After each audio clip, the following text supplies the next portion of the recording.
क्यों भाग रहे हो? उतरो उतरो उधर फड़ो। फड़ो फड़ो ये है जी पंजाब पुलिस।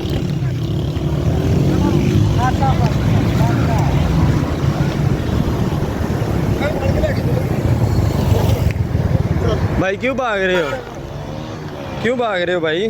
भाग नहीं रहे हैं। हाँ पकड़ नो फड़ तू दाना क्यों पे ओ, चल ए लोगो काट यार बीच में ਇਹਨਾਂ ਲੋਗੋ ਕੱਢ चल बीच में मोटरसाइकिल